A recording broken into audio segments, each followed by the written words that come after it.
Quiero honrar la palabra de Dios y mostrar reverencia a su palabra. Le invito a que abra sus Biblias. El pasaje que voy a predicar el día de hoy es Romanos 11, del verso 11 al 15.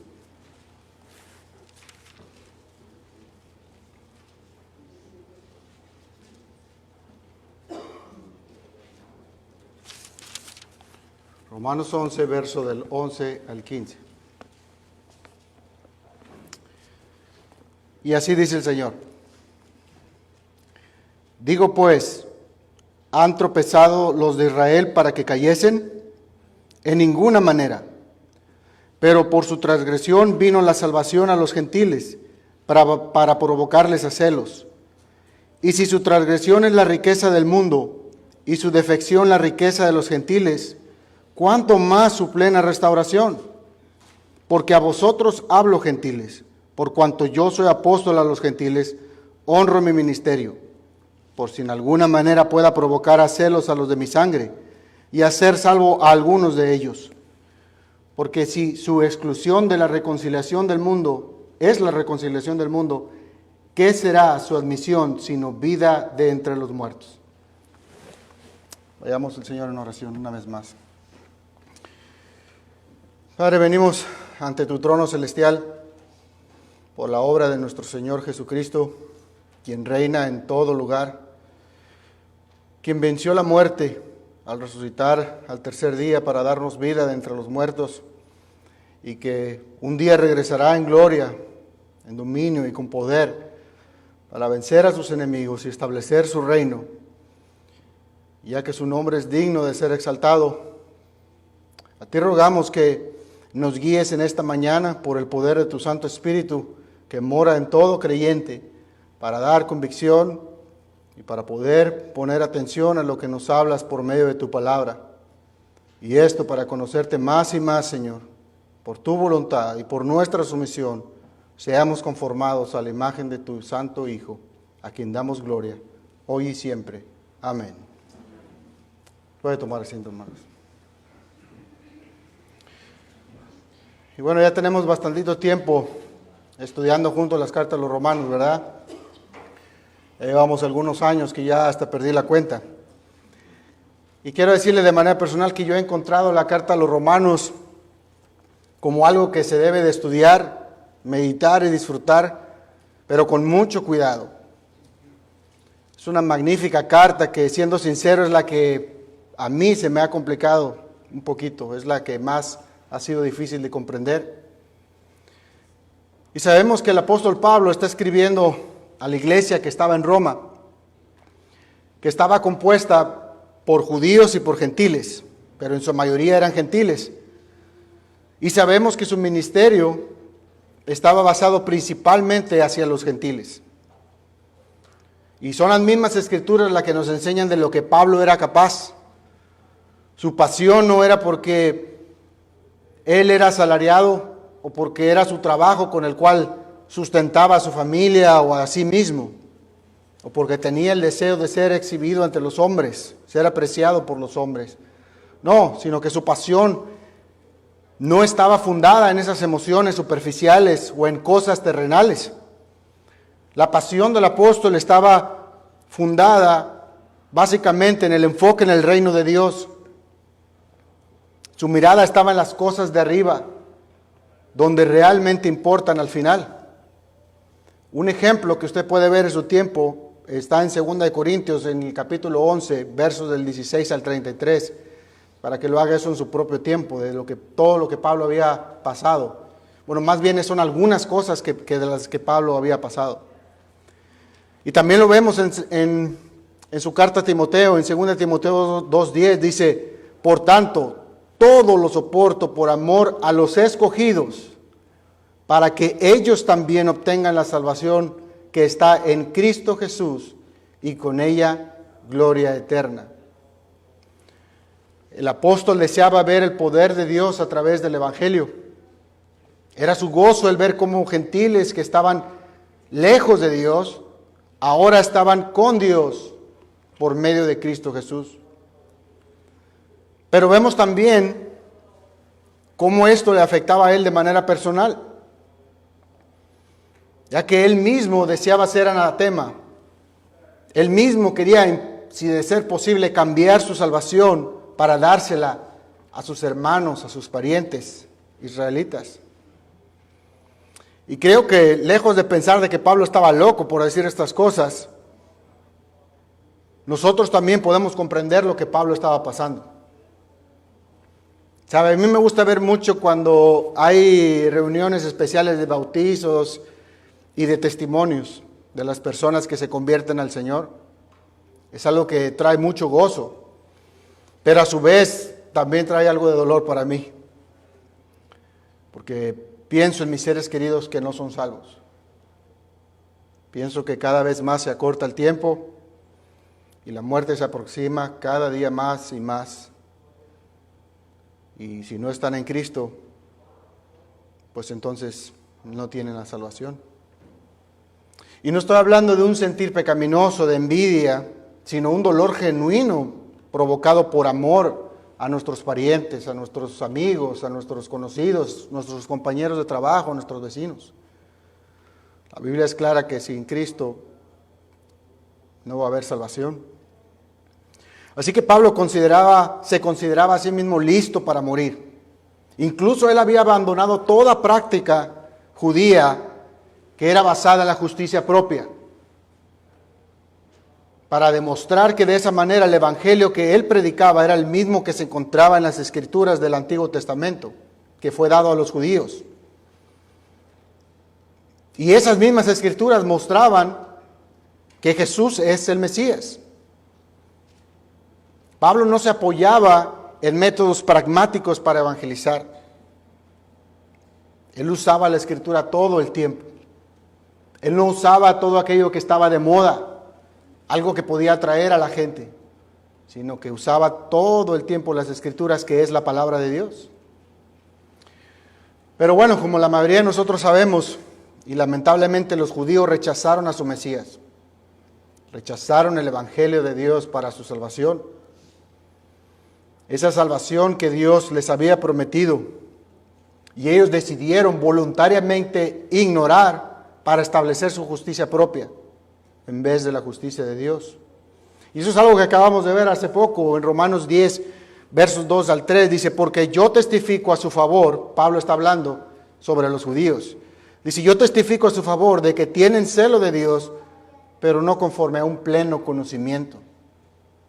Pues desconociendo la justicia de Dios y procurando establecer la suya propia, no se sometieron a la justicia de Dios. Déjeme le digo que la soberanía de Dios no fue tomada por sorpresa.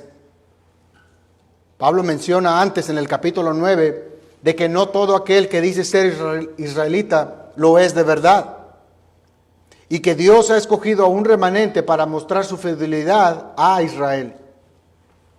Es por eso que en ese mismo capítulo hace claro que la elección de Dios es soberana y que nadie puede romper o intervenir en ella.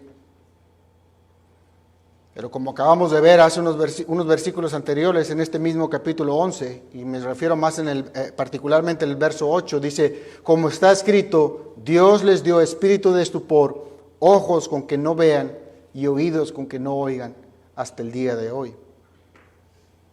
Ahora, esto no quiere decir que el hombre no es responsable, porque la Escritura también nos enseña que Dios manda a todos los hombres a que se arrepientan. Hechos 17:30 dice: pero Dios, habiendo pasado por alto los tiempos de esta ignorancia, ahora manda a todos los hombres en todo lugar que se arrepientan. Note que habla a todos los hombres en todo lugar. No solamente a los judíos, no solamente los que estaban en Palestina o en Israel y en otros judíos que estaban en dispersión. No, manda a todos los hombres en todo lugar a que se arrepientan.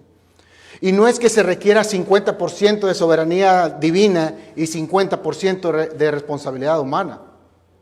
Es 100% de ambas. Aunque para nosotros esto matemáticamente es imposible y lógicamente es incomprensible. Así que lo que realmente ciega, endurece y enoja a las personas no es que les digas de que Dios tiene un plan maravilloso para ellas, de que están haciendo lo que a Dios agrada, de que Dios los quiere prosperar y bendecir, o que Dios los quiere sanos, bien vestidos, sonriendo todo el tiempo, una familia perfecta. Lo que realmente a esas personas les desagrada, hasta provocar el odio, es que el Evangelio les dice: no eres justo, no eres bueno como tú crees, no estás haciendo lo que debes, y esa justicia no es suficiente para agradar a Dios. Eres un pecador que necesita arrepentirse y creer que Jesús es el Señor y que sin Él tu destino eterno será el infierno. Y es por eso que los judíos tropezaron hasta el día de hoy. No pueden creer que su Mesías no los iba a poder rescatar de la opresión extranjera. No podían concebir que su Mesías fuera pobre, que su Mesías no tuviera buena apariencia, o que su Mesías les estuviera exponiendo todo el tiempo, que les mostrara la verdadera condición espiritual en la que se encontraba. Incluso que los retaba, los debatía todo el tiempo y les enseñaba que tenían una mala interpretación de las Escrituras. Jesús seguido hacía estas cosas. Él les decía: escrito está, ¿no habéis leído? Mostraban que malinterpretaban así las Sagradas Escrituras. ¿Verdad? Y él mismo se apoyaba en ellas para demostrarles de que él no vino a enseñar algo diferente a lo que la Biblia había dicho, lo que Dios había establecido. ¿Verdad? Así que Dios en su soberanía usa la incredulidad de Israel, o su tropiezo, con dos propósitos. El primero es la salvación a los gentiles. Y eso lo vamos a ver en la primera parte del verso 11. Verso 11 dice: digo pues, ¿han tropezado los de Israel para que cayesen? En ninguna manera. Pero por su transgresión vino la salvación a los gentiles. Aquí Pablo hace una pregunta retórica, que es una pregunta que realmente no necesita la respuesta. Y cuando Pablo dice en ninguna manera, y eso ya lo han escuchado otras veces, tanto por nuestro pastor como nuestro hermano John lo han dicho anteriormente, que cuando Pablo dice esta respuesta, en ninguna manera, es la manera más enfática que existe en el griego original para negar algo. Y Pablo lo usa seguido. Pero en esta ocasión es para que entendamos de que Dios no ha desechado a Israel completamente, sino temporalmente. Israel está sobre el juicio de Dios hasta el día de hoy, porque la transgresión de la que Pablo está hablando aquí es esa, que rechazaron a su Mesías, rechazaron a Cristo Jesús. Y recuerde que los judíos habían sido llamados a ser el pueblo escogido de Dios, y no solo para ser poseedores y administradores de su ley y sus promesas, sino para hacer luz a las naciones, a ser el conducto principal por el cual vendría salvación a todos y podría estar disponible. En Isaías 49:6 dice: y te mandé para que restaures el remanente de Israel. También te di por luz a las naciones, para que seas mi salvación hasta lo postrero de la tierra. Dios de la misma forma lo había dicho también a través de Moisés en Génesis 22:18, diciendo: en tu simiente serán benditas todas las naciones de la tierra. Pablo lo enseña en Gálatas que la simiente es Jesús y habla de manera singular. Y es algo que también el Señor Jesús lo había dicho.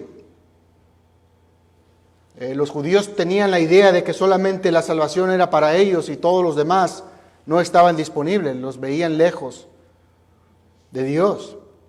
Pero Jesús mismo enseñó eso, porque si ustedes recuerdan el encuentro que tuvo con el centurión romano, que obviamente era gentil, este centurión, cuando su siervo estaba enfermo, le pidió que lo sanara. Pero este gentil hizo algo muy peculiar. Le pidió a Jesús diciendo que no era necesario que fuera hasta su casa, ya que él mismo no se consideraba digno de que Jesús entrara a su casa. Y estamos hablando de un hombre de poder, un hombre que estaba en autoridad. Le dijo eso al Señor Jesús. Un gentil reconoció quién era Jesús. Dijo: Señor, no soy digno de que entres tú en mi casa. Básicamente lo que estaba diciendo: tu palabra basta. No necesito ser testigo ocular, no necesito estar viendo ahí cómo vas a hacer este milagro. Tu palabra es suficiente. Solo dilo y así se hará. ¿Cuál fue la respuesta de Jesús a semejante fe? Mateo 8, 10, 12 dice: al oírlo Jesús se maravilló y dijo a los que le seguían: de cierto os digo que ni aún en Israel he hallado tanta fe. Y os digo que vendrán muchos del oriente y del occidente y se sentarán con Abraham e Isaac y Jacob en el reino de los cielos. Mas los hijos del reino serán echados a las tinieblas de afuera. Allí será el lloro y el crujir de dientes. Jesús aquí promete que los gentiles entrarían al reino de Dios y advierte fuertemente a los judíos de que su incredulidad los haría padecer para siempre. Jesús advierte una y otra vez a Israel sobre estas cosas. Nuevamente en Mateo 21:43 dice: por tanto os digo que el reino de Dios será quitado de vosotros y será dado a gente que produzca frutos de él. Nótese que les está hablando a los judíos, les está diciendo: el reino de Dios será quitado de vosotros y se les será dado a personas que no pertenecen actualmente a este reino, pero para que produzcan frutos de él.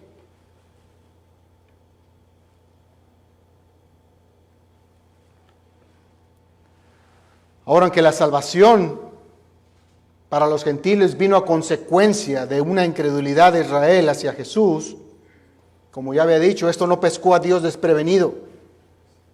No era el plan B. Dios sabía desde siempre que Israel tropezaría, pero usó su tropiezo para salvar a gentiles, así también como a algunos judíos de forma individual.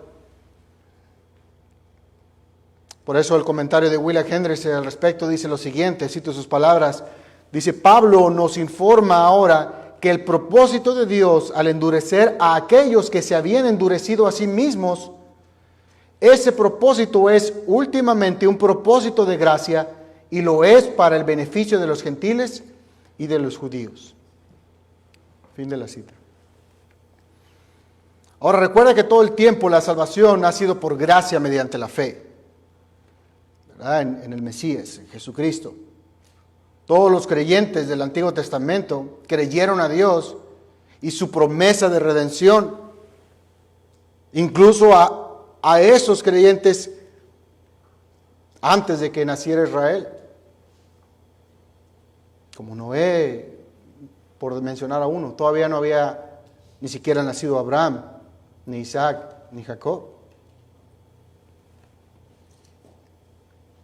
Y eso lo puede ver en Gálatas 3:14, dice: para que Cristo Jesús, la bendición de Abraham, alcance a los gentiles, a fin de que por fe recibiésemos la promesa del Espíritu.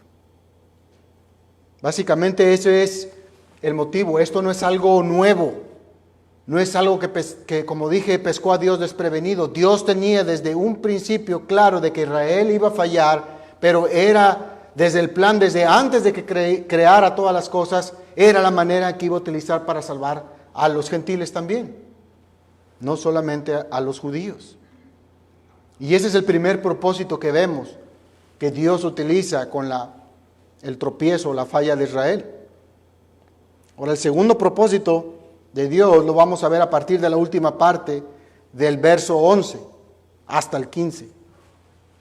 Y que era provocar celos a los judíos para que esto sirva para su salvación, para que esto afecte su pensar. Ahora, ¿por qué Dios desea darle celos a Israel?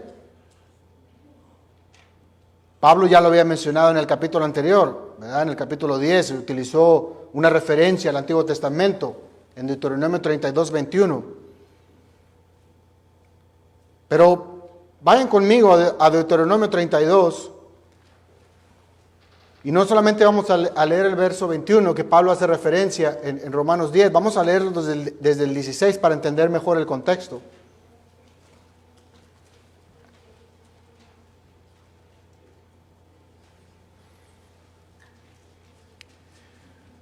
Desde el verso 16 dice así: le provocaron a celos con dioses extraños, con abominaciones le provocaron a ira, ofrecieron sacrificios a demonios, no a Dios, a dioses que no habían conocido, dioses nuevos que vinieron recientemente, a los que vuestros padres no temieron.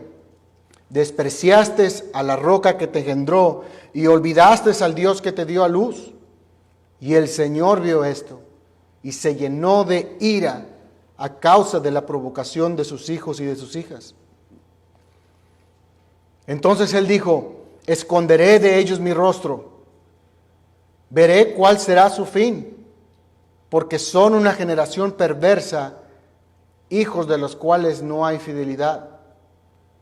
Ellos me han provocado a celo con lo que no es Dios. Me han irritado con sus ídolos. Yo, pues, los provocaré a celos con los que no son un pueblo. Los irritaré con una nación insensata.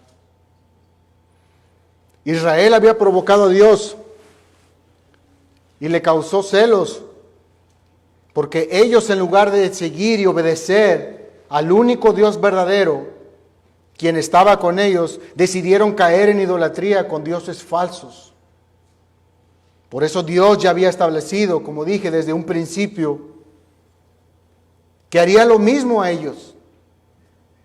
Les provocaría celos con otro pueblo, es decir, con los gentiles. Ahora, permítame hacer una pausa aquí, ya que creo que es importante mencionar esto de los celos que estamos hablando. Porque la Biblia es clara y la Biblia enseña que Dios es un Dios celoso.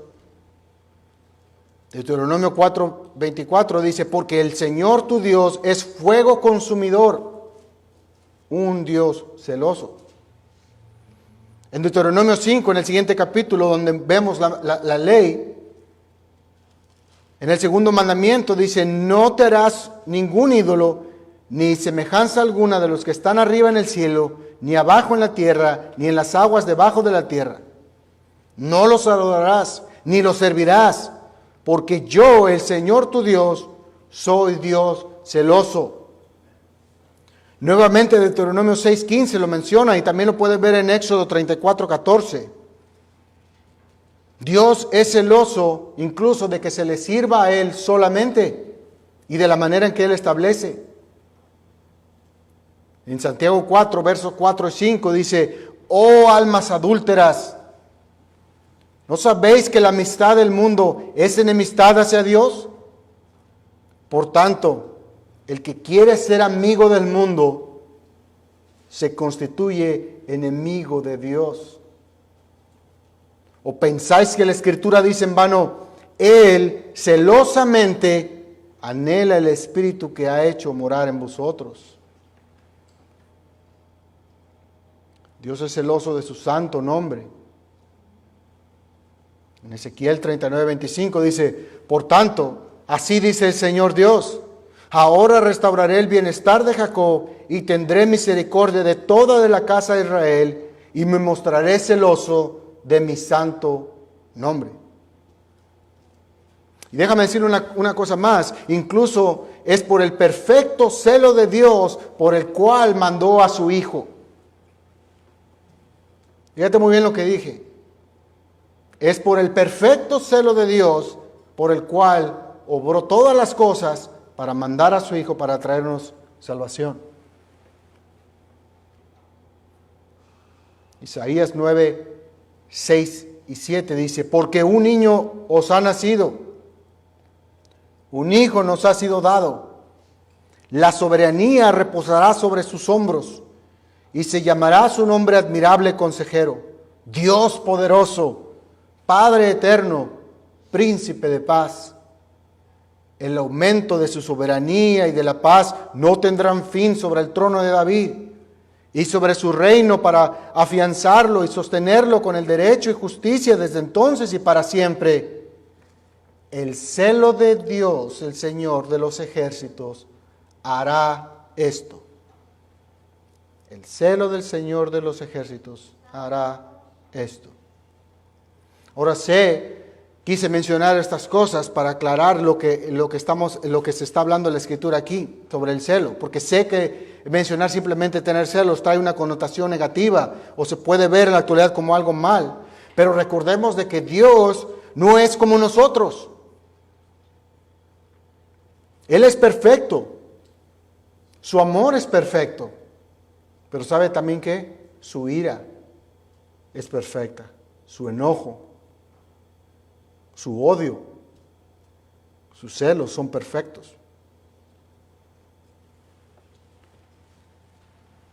Así que Dios usará y usa a la iglesia para causarle celos a los judíos. Ahora usted se preguntará, bueno, ¿en qué forma le va a dar celos a los judíos? Lo cual es una muy buena pregunta. Bueno, primeramente en la gracia que hemos recibido. En la gracia que ya recibimos. Todos aquellos que están en Cristo. Los judíos habían pensado que Dios solamente estaría con ellos. Pero ellos pensaban que la manera en que Dios estaría con ellos era si cumplían rigurosamente la ley y sus obras de justicia, si se concentran más en tradiciones de los hombres y sus ritos ceremoniales. Se equivocaron. Era por las obras, pero no la de ellos, sino por las obras de Cristo y la justicia de Él mismo. Nosotros fuimos hechos salvos por la gracia solamente y no de nosotros para que nadie se gloríe.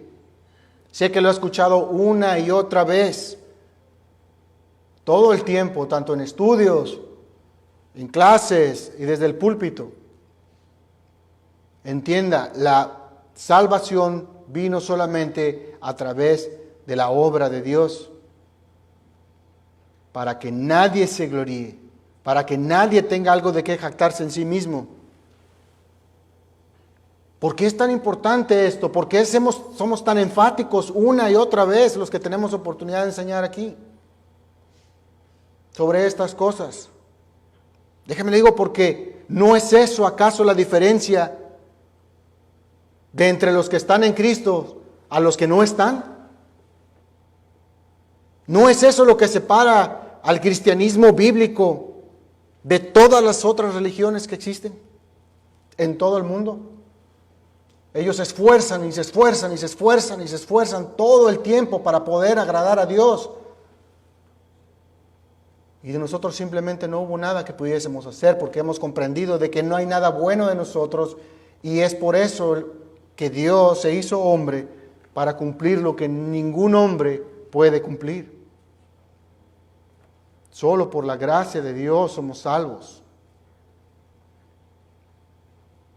Los que están afuera en Cristo, como ya lo dije, por sus propios méritos y esfuerzos buscan ser salvos. Pero no es así. Déjame te digo esto. Todo creyente que ha nacido de nuevo es llamado de parte de Dios a provocar celos a todo el mundo, pero en particular a los judíos. Ellos tendrían que ver que nosotros obedecemos la ley, esa ley que ellos tanto aman, tienen que ver que nosotros la obedecemos. No para ser salvos, sino porque somos salvos, la obedecemos. Ellos tienen que ver que nos amamos los unos a los otros, sinceramente, no con un amor mundano, que creo que eso es un problema que existe hoy, que no hay una definición clara en cada creyente de lo que es amor. Oímos amor, amor, amor, amor, no tienes amor, o hay que tener amor. Pero ¿de qué amor estás hablando? ¿Comprendes realmente lo que es un amor bíblico, el amor que Dios otorga? ¿El amor que Dios demanda de todo creyente? No con un amor mundano, superficial y egoísta, sino con un amor bíblico que no busca lo suyo. Otra vez, no con un amor superficial y egoísta que siempre está pensando en sí. Usted puede ver la definición completa de lo que es el amor bíblico, un buen lugar, obviamente, lo vemos reflejado en lo que Dios hizo con su Hijo, por amor. Pero Dios en su palabra, en 1 Corintios 13, nos explica bien de cómo es el amor. Ahora, ese pasaje no aplica solamente a los matrimonios o a las parejas que estén enamoradas. O cada vez que alguien se casa vamos a leerles ese pasaje. No. Es la clase de amor que un cristiano debe de tener. Aplica todo el tiempo. Así que no se equivoque en pensar de que ese pasaje es solamente para los esposos. Es para todo creyente. Debe demostrar un amor que se sacrifica, que no busca lo suyo. Ellos tienen que ver que somos obedientes. Los judíos tienen que ver que no andamos de revoltosos ni creando problemas, que obedecemos y que honramos, incluso oramos por las autoridades, siempre y cuando ellos no nos pidan que hagamos algo que va en contra de la voluntad de Dios. Somos aquellos que somos llamados a obedecer y a contender ardientemente por la fe. Incluso somos llamados a ser columna y baluarte de la verdad, de tener una conducta impecable, empezando por nuestra casa. Tienen que ver ellos que tenemos una pasión por las almas perdidas, que somos amables con nuestros vecinos, que debemos de tener disciplina, orden en nuestra casa y orden en la iglesia, porque no es nuestra iglesia, es la iglesia de Cristo. Es la iglesia de Dios y Él ya dio la manera en que desea ser adorado. No como nosotros creamos que es mejor, ni porque la cultura ha cambiado. Incluso debemos de honrar y obedecer a nuestros jefes, a nuestros patrones de trabajo. La Biblia dice que a los buenos, pero también a los malos. Nos llama a ser buenos compañeros de trabajo, de amar lo bueno, pero también de odiar lo malo, de cuidar por nuestras viudas y huérfanos, ayudar y estar en paz con todos los hombres en cuanto a nosotros dependa. Ellos deben de ver que amamos la sana doctrina y que deseamos de conocer más y más a Dios. Ellos deben de ver que oramos en todo momento que sea posible. En fin, esa es solamente una parte de la actitud de que un cristiano verdadero debe de tener. Debe de vivir en paz. No debe de vivir en miedo. Nuestra mirada debe estar siempre en las cosas de arriba y no en las cosas terrenales. Es esa la prioridad del creyente. Tenemos el llamado de que seamos la sal de la tierra. Es algo que Jesús mismo lo menciona en Mateo. Ahora sé que la sal también sirve para dar sazón. Pero cuando el Señor Jesús menciona esto, menciona estas palabras, el contexto inmediato nos enseña de que lo que Él tiene en su mente es la preservación. Preservar, ya que la sal preserva. Los cristianos preservan a un mundo totalmente caído. Y yo le digo una cosa, el mundo desea ardientemente que no existan los cristianos, los verdaderos, los que proclaman la palabra, los que viven conforme a la voluntad de Dios. Los odian, no quieren que existan más. Un día Dios les va a cumplir este deseo. Ahora le pregunto, ¿qué es lo que va a pasar cuando los cristianos ya no estén aquí? ¿Van a estar felices y contentos? Tal vez por un momento se van a alegrar de que ya no existan los cristianos. Pero va a venir un caos porque ya no hay quien preserve la tierra. La dura advertencia que sigue después de Jesús diciendo que si la sal deja de hacer su función, estoy seguro que todos saben esas palabras, de nada sirve, es inútil, solamente sirve para ser tirada y ser pisoteada. Así que te has preguntado algún día, ¿por qué no creen los judíos? ¿Por qué no pueden creer los judíos? ¿Por qué se les es tan difícil comprender? Bueno, ¿qué no tienen el Antiguo Testamento? ¿No ven las profecías que hay en la ley, en los salmos, en los profetas? ¿Por qué no creen? Bueno, para ayudar a contestar esta pregunta, hagámonos otra pregunta. Y déjeme ser claro en esto. Muchas veces todos somos tentados en pensar en otros cuando estamos escuchando la predicación o un sermón. Decimos, ¿cómo no vino fulano? Esto le hubiera caído perfectamente. ¿O por qué no vino fulanita? No. Esto es individualmente para ti. Todo el tiempo. Cada vez que venimos y nos sentamos y el predicador expone la palabra de Dios, no seas tentado, hermano, en pensar en alguien más. Piensa en ti. El mensaje es para ti, no para nadie más. De forma individual. Así que la pregunta es, ¿la iglesia actúa como debe? ¿Tenemos la actitud de vida, la correspondiente a un cristiano, al grado de provocar celos a los judíos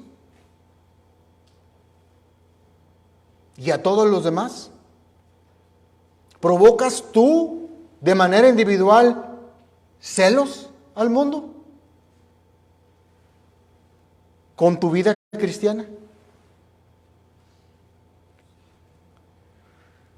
Lamentablemente, muchas veces ellos lo único que ven en las iglesias es amor al dinero, amor a las cosas terrenales. Ven deshonestidad, ven incluso infidelidad, desorden, locuras. Y todavía se le atribuye esas cosas al Espíritu Santo. Ellos ven envidias, ven prejuicios. En fin, ¿sabe? Una ex compañera de trabajo, musulmana, que ella es originaria de Palestina, vivía cerca de Nazaret. Una vez que le compartí el Evangelio, me dijo, ¿tiene sentido todo eso que tú me estás diciendo? De que somos pecadores y que Dios no podemos nosotros pagar y todo eso, pero algo que para mí es bien difícil de comprender es ver a los cristianos de aquí cómo actúan. Tan diferente a los cristianos que yo conozco allá. Dice, parece que no son cristianos. La verdad me dio mucha vergüenza. Y es por eso mismo que les digo que los cristianos somos llamados a vivir como Cristo vivió. Debemos de vivir una vida transformada en santidad para que el judío nos vea y de esa manera tenga celos de la iglesia, ya que ellos no tienen lo que nosotros deberíamos de tener o mostrar, y de esa manera lo deseen. La gracia de Dios, hermanos, tiene que ser reflejada en nosotros. ¿Para qué? ¿Para gloriarnos a nosotros? No, para que Cristo sea exaltado delante de todos los hombres, en especial de los de Israel. Romanos 8:29 dice, porque a los que antes conoció, también los predestinó. ¿Para qué? ¿Para qué los predestinó? ¿Porque vio algo bueno en esas personas, en esos escogidos? No. Por el beneplácito de su voluntad. Pero ¿cuál es el fin? ¿Cuál es el propósito de que haya predestinado a ese grupo de personas? Para que fuesen hechos conforme a la imagen de su Hijo. No para que vengas un domingo, no para que digas que eres un cristiano, para que seas conformado a la imagen de su Hijo. Para eso fuiste predestinado, creyente. No para venir el domingo y poner una tachita. Ya lo hice. ¿Él está siendo conformado? No contestes, contéstate mismo en tu mente. ¿Estás siendo conformado a la imagen de su Hijo?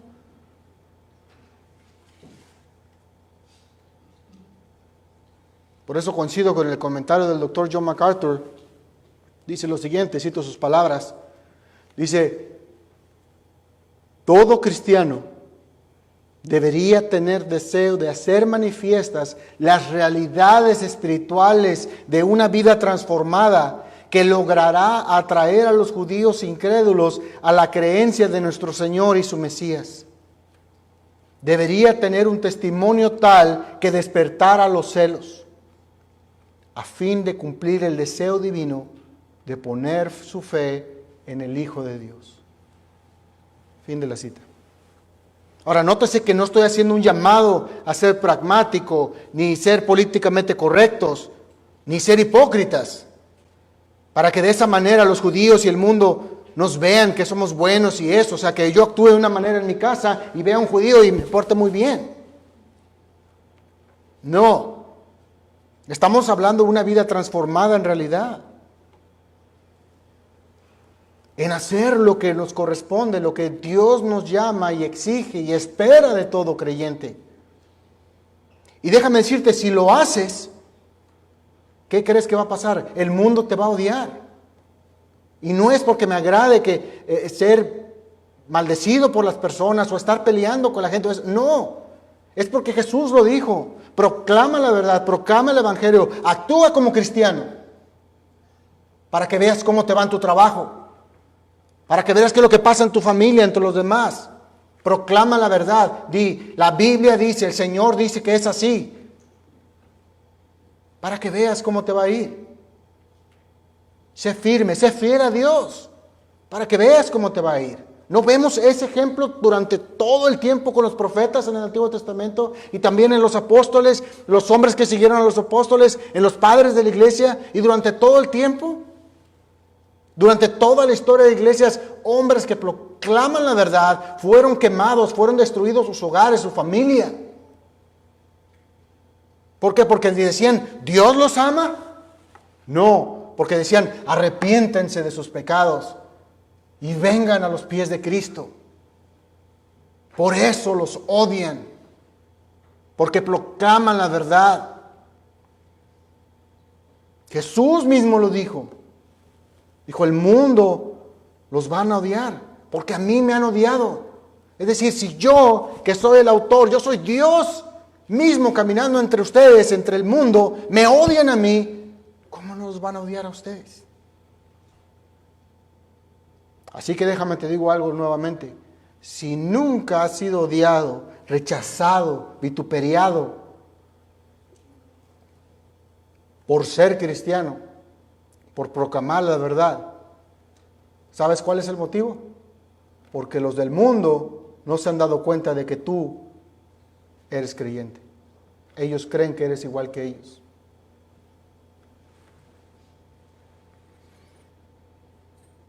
Vamos a pasar al verso 12, dice, y si su transgresión es la riqueza del mundo, y si su defección la riqueza de los gentiles, ¿cuánto más su plena restauración? Ahora, la mejor manera de entender este versículo, porque sé que algunos, torciendo este pasaje y manipulando, hacen pensar a otros que se refiere a riquezas terrenales, a prosperidad y todas esas cosas. Pero más bien el apóstol tiene en mente la salvación y lo que trae esa misma. Básicamente él está diciendo, si algo tan bueno ocurrió con esta desgracia, que la desgracia es el tropiezo de Israel, si algo tan bueno ocurrió con esto, ¿qué tan grande y glorioso será cuando Israel reconozca que estuvo mal, que mataron a su propio Mesías y se arrepentirán de sus pecados y confiando en Dios y su justicia, entonces podrán ver a Jesús como su Cristo, como su Salvador, como su Mesías? Ahora, no sé cuántas personas aquí sean descendientes de judíos, pero estoy seguro que cualquiera se emocionaría cuando sabe y ve a una persona, a un judío que deja el judaísmo apóstata para seguir la verdadera religión cristiana. Ya que apóstata simplemente quiere decir separarse, apartarse. Estaban y se fueron. Tenían la verdad y se apartaron de ella. No la obedecieron. Por eso Israel es apóstata. Ahora quiero hacer un pequeño paréntesis aquí con esto que acabo de decir acerca de la religión cristiana. Le quiero decir, no tengan miedo a decir la palabra religión. Le quiero hacer el llamado a que no tengan miedo de usar la palabra religión. Porque la palabra religión bíblicamente lo que significa es adorar, rendir culto a Dios. Tresquía en el original. Eso es, adorar, rendirle culto a Dios. Porque cuando alguien dice, yo no tengo una religión con Dios, sino tengo una relación personal con Él. Si o no mismo, nosotros mismos lo decimos. Pues bueno, realmente lo que están diciendo es, yo no adoro a Dios, no rindo culto a Dios, sino que más bien tengo una conexión con Él. Tengo un trato. Es muy importante los términos. Es muy importante saber los términos de las cosas. Eso es lo que relación quiere decir. Una conexión, un trato, una unión. No es la misma forma formal que la palabra religión enseña en el original.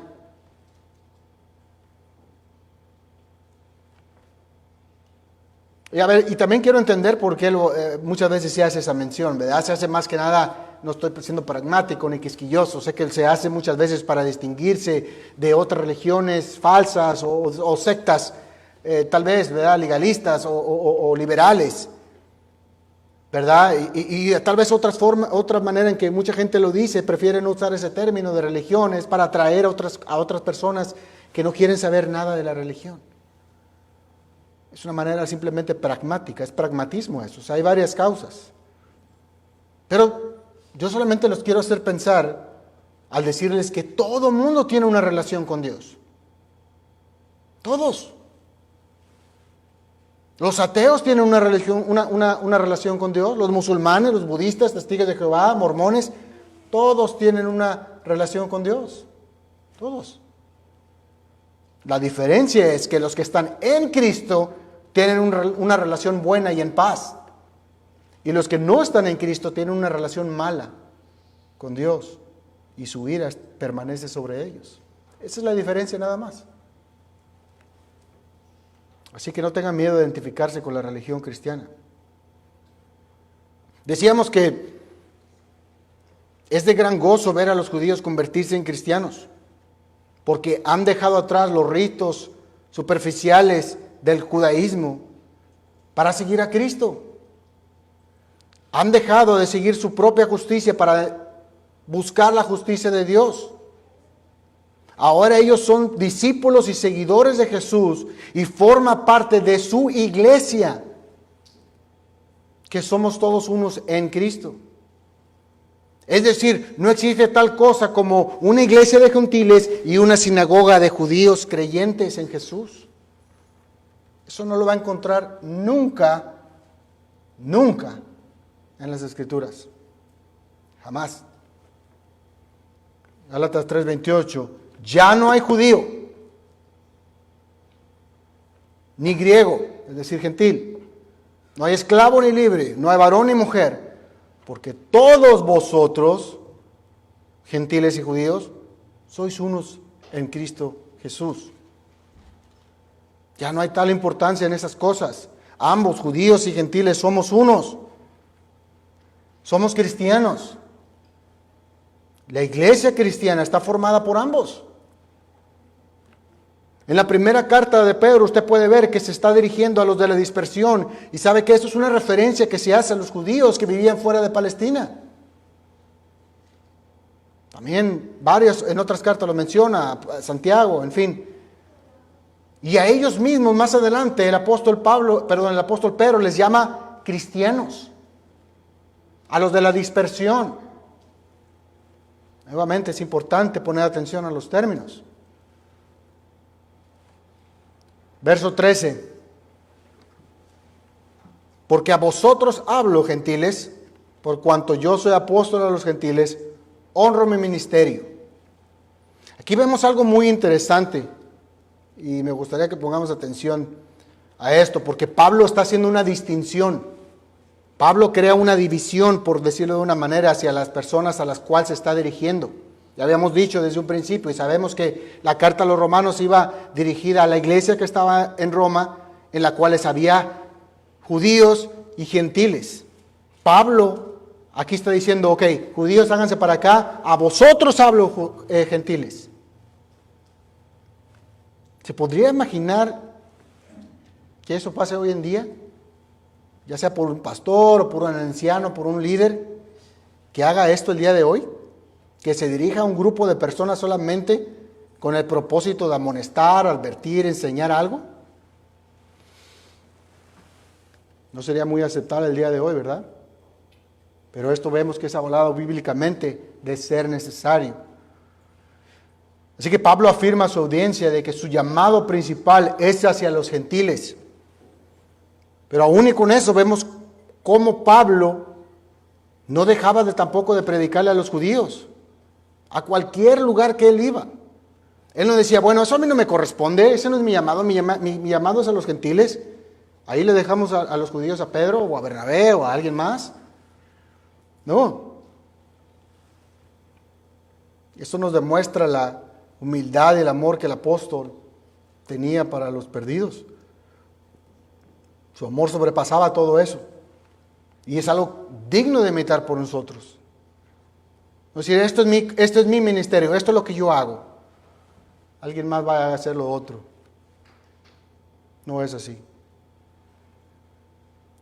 Verso 14 dice, por si en alguna manera pueda provocar a celos a los de mi sangre y hacer salvo a algunos de ellos. Pablo se estaba alineando su voluntad a la voluntad de Dios y a su propósito. La idea que Pablo hace aquí es decir, yo honro, yo glorifico, exalto, magnifico tanto mi ministerio y lo hago con tal excelencia que busco con esto provocar celos a los de mi nación, para que de esa manera puedan ver de lo que Dios hace en los gentiles.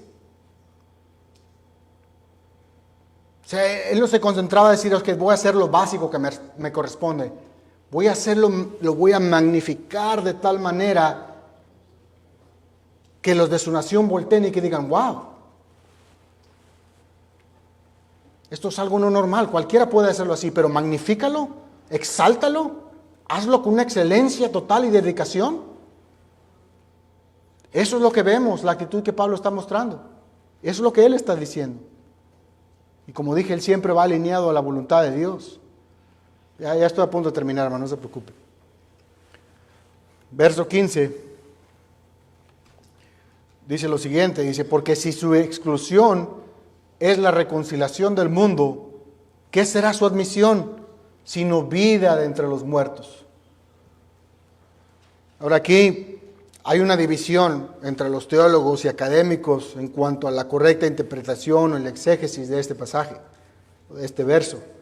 Y créanme, no pretendo presumir que yo lo sé o pretendo saber que yo estoy en lo correcto, pero sabe, esto es algo que todavía no pasa, ¿verdad? Y algún día vamos a poder saber cuál es la correcta interpretación.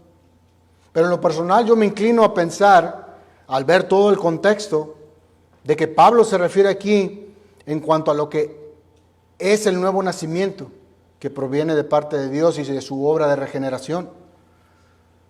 Es decir, hasta la fecha del día de hoy, todo judío como gentil tiene que ser salvo de manera individual, de tener un encuentro personal, individual con Dios para salvación, ¿verdad? Porque hemos estado viendo de que un remanente de Israel completo como nación será salvo en un futuro, pero hasta la fecha todo judío que pueda ser salvo tiene que ser de manera individual al arrepentirse y poner su fe en Cristo Jesús. Un ejemplo en el Antiguo Testamento lo podemos ver en Ezequiel 33, a lo que Pablo tiene en mente aquí. ¿verdad? Y hablando sobre la restauración de Israel, en Ezequiel 37, a partir del versículo 11, dice: me dijo luego Dios a Ezequiel: hijo de hombre, todos estos huesos son la casa de Israel. He aquí ellos dicen: nuestros huesos se secaron y pereció nuestra esperanza y somos del todo destruidos. Por tanto, profetiza y diles: así ha dicho el Señor: he aquí yo abro vuestros sepulcros, pueblo mío, y os haré subir de vuestras sepulturas y os traeré a la tierra de Israel. Y sabréis que yo soy el Señor, cuando abra los ojos, cuando abra vuestros sepulcros y os saque de vuestras sepulturas, pueblo mío, y pondré mi espíritu en vosotros y viviréis, y os haré reposar sobre vuestra tierra, y sabréis que yo el Señor hablé y lo hice, dice el Señor. Otra ilustración que Pablo utiliza la podemos ver, por ejemplo, en Efesios 2:5, diciendo: aun cuando estabas muertos en nuestros pecados y delitos, nos dio vida juntamente con Cristo. Por gracia habéis sido salvos. Hermanos, como podemos ver, que no podemos esperar de que una persona entienda el Evangelio y sus verdades si están muertos. No hay vida en ellos. ¿No les ha pasado que por más que le explica a una persona y le enseña su pecaminosidad y le muestra que están bajo la ira de Dios, que todos hemos estado bajo la ira de Dios por cuanto todos hemos pecado, pero que Dios por su gracia y por su misericordia otorga perdón y lo hace posible por medio de la fe en su Hijo? Y aún así la gente lo rechaza, no lo cree. ¿Cómo es posible? Pues porque están muertos. Dios tiene que dar vida. Dios tiene que hacer revivir ese cadáver. Por eso la salvación es una obra soberana de Dios. Y no debemos de cambiar o diluir el Evangelio para que Dios haga la obra en ellos por el poder de su Santo Espíritu y traiga convicción de pecados. Si usted cambia el Evangelio o no lo predica completamente, advirtiéndole a los hombres de su grave condición espiritual en la que se encuentra, no podemos esperar de que haya una conversión genuina o que su salvación sea real. Es por ese mismo motivo y razón por las cuales las iglesias, en muchas iglesias hoy en día están inundadas por personas que tienen una falsa profesión de fe, que viven ofendidos por todo y que nunca muestran fruto en sus vidas como cristianos y nunca muestran siquiera interés en las cosas de Dios. Por eso mismo, porque tienen una falsa profesión de fe. ¿Cómo es posible que un creyente, un cristiano nacido de nuevo, que si el Espíritu Santo mora en él, no le interesen las cosas de Dios? Su vida esté sin fruto. El Señor lo dice: todo árbol que no dé fruto será cortado y echado al fuego. No lo digo yo, lo dice el Señor Jesús. Yo sé que son cosas muy duras y difíciles de escuchar, pero es porque debe de interesarnos el final que les espera a tales personas si no están verdaderamente en Cristo.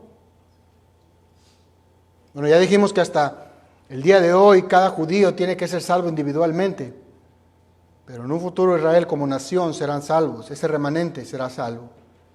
Cuando el Señor Jesús, en su glorioso día, ese día triunfante, venga a establecer su reino milenial y abra los ojos para que vean a su Mesías, al que ellos mataron, al que ellos tanto esperaban y entregaron a los impíos para ser crucificado. Dios les abrirá los ojos y podrán ver. ¿Cómo lo sé? Porque Dios lo muestra en Ezequías 53. Fíjese, el profeta Ezequías escribió esto 700 años aproximadamente antes de la primera venida de Cristo. Y en un segmento habla sobre el día en el cual el remanente escogido de Israel será salvo y que se dará cuenta de lo que hizo. Y eso lo puede ver en Isaías 53, versículo 4 al 6, dice: ciertamente Él llevó nuestras enfermedades, cargó con nuestros dolores. Con todo, nosotros le tuvimos por azotado, por herido de Dios y afligido. Mas Él fue herido por nuestras transgresiones, molido por nuestras iniquidades. El castigo por nuestra paz cayó sobre Él, y por sus heridas hemos sido sanados. Todos nosotros nos descarriamos como ovejas, nos apartamos cada cual por su camino, pero el Señor hizo que cayera sobre Él la iniquidad de todos nosotros. Noten algo muy importante aquí, muy importante, hermanos. El profeta está hablando de estas cosas en tiempo pasado. Está hablando en tiempo pasado. ¿Cómo? Si ni siquiera había llegado Jesús. Faltaban 700 años para que viniera Cristo. Y Él lo está dando ya por hecho, como algo que ya pasó. Él dice, Él llevó, Él cargó, Él fue herido. Él fue hecho. Todo lo está hablando en tiempo pasado, porque Dios mostró a Isaías el futuro. Ese momento en el que se dio cuenta, donde Dios le mostró de que los judíos iban a aceptar, iban a darse cuenta de lo que hicieron con Cristo Jesús, su Mesías, al que rechazaron una y otra vez. Así que, hermanos, quiero cerrar con esto. Hagamos nuestra labor que tenemos, ese mandamiento de Dios que nos da de provocar celos a los judíos. Como ya lo dijimos, al ser más como nuestro Señor Jesucristo, a ser fieles en predicar su evangelio, para que igual que Pablo podamos ver cómo algunos de ellos son salvos. Porque sabemos que al final, como nación, Dios les dará vida de entre los muertos, como lo hizo exactamente con nosotros. Te invito a que en reverencia oremos juntos al Señor.